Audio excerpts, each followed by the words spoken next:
Hey guys, Joe back once again with some OCR FSMQ lessons, and today we are talking about the area between two curves. So the objective for today's lesson is to understand how to use integration to find the area between two curves. So in the last two lessons we've learned how to integrate, which is adding 1 to the power and dividing by the new power.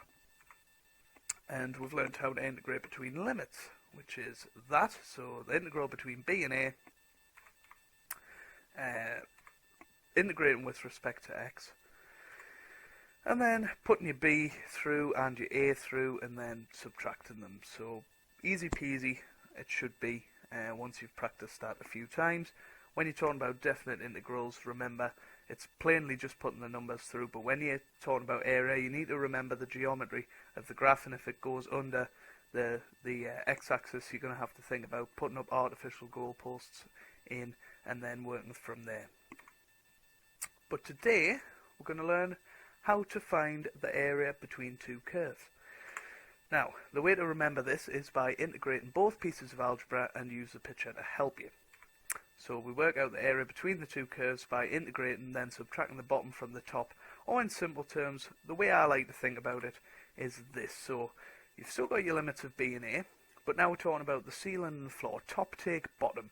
So you do that first, you get your pieces of algebra, you take the bottom from the top, or just, as I said before, top take bottom, ceiling take floor, with respect to x, and then you put your b and your a through yet again, and you subtract. So it's very, very similar, but that first bit you need to sort of get your head around. Integrate the subtraction of the top and bottom, and then put your b and a through and subtract the answer. So there's a lot of subtraction in this one, a lot of double negatives to watch out for.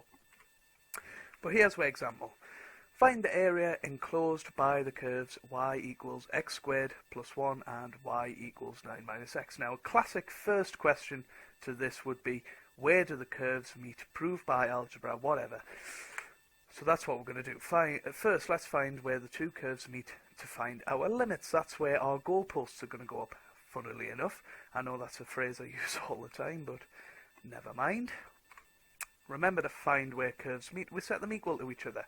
In layman's terms, if I know a y equals x squared plus 1, I can then paste that in for a y anywhere else and put it in there. So that's how I get to this, which is x squared plus 1 equals 9 minus x squared. And we'll tidy that up. Bring the x squared over to join his buddy. We'll shove the 1 over the other side, and it becomes 2x squared equals 8. Divide both sides by 2 and you get that. But remember, be very, very careful, because x equals plus or minus 2, because when you square root something you get a positive and a negative answer, because everything squares to be positive. So the limits, or the goalposts, are going to be at 2 and minus 2, which is a bit of a coincidence because that was what happened last lesson. So let's draw the graph and get a feel for the picture. And there you go there.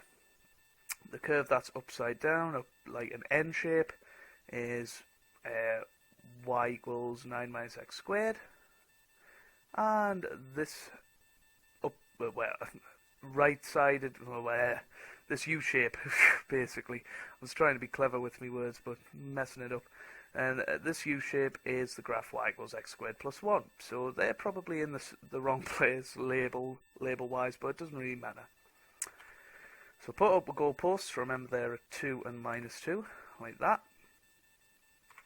and shade the area in between. So that's what we're trying to find out, the value of that area in between those two curves are. Right then, here we go. Ceiling take the floor, remember that's how you work out the area in between two curves. So the ceiling in this case is here. It's this curve, so it's going to be that.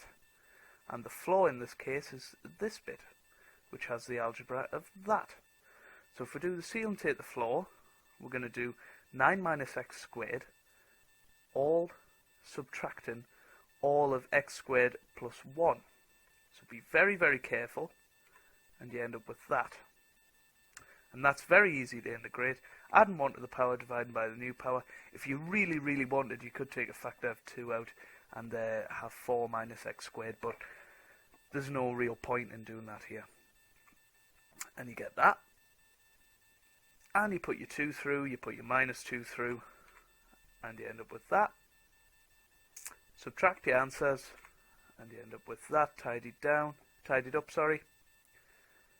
which is equal to that.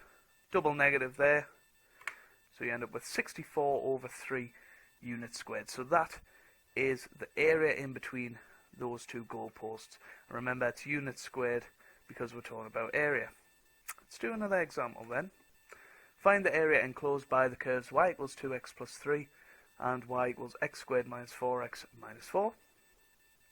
Let's find out where the curves meet to find our limits. Remember, to find where the curve meets, we set them equal to each other. So where I see a y equal to 2x plus 3, I can replace any other y with that, and that's what I did right there. Tidy up, take people over the other side, form a lovely quadratic like that. I think that may factorise, it does. Panicking for a second there. X minus 7x plus 1 equals 0, remember. So your x's are 7s and minus 1s. So that's where our goalposts are going to lie. Our limits are between 7 and minus 1. So let's draw the graph. There you go. And put up our goalposts like that. And then shade the area like that. But remember, to find the area between curves, we do the ceiling take the floor. The ceiling in this case is the line, so it's going to be that. And the floor in this case is going to be the curve, which is that. So you get that. And when you subtract, you end up with that. And then it's easy integration from here, adding 1 to the power divided by the new power. It's all old news to us now, so you get that. Could have cancelled that down to just a 3, because 6 over 2 is 3. Between 7 and minus 1, remember, so you get that. That hasn't animated well at all, but you can basically see that I've replaced every x with a 7, and then done the same again with a minus 1. Sorry about that. So you end up with that. Tidying that up, I would highly recommend staying in fractions and things. It just makes everything a little bit easier. You end up with that, and that's a double negative again.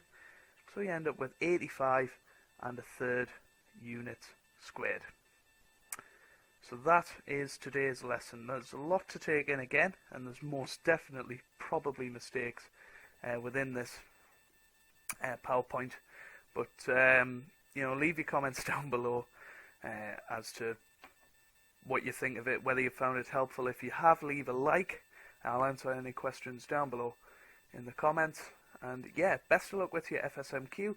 The next lesson, I believe we are starting kinematics, so it'll be SUVAT, equations of motion, in the next lesson. So I hope you guys are looking forward to that. I certainly am.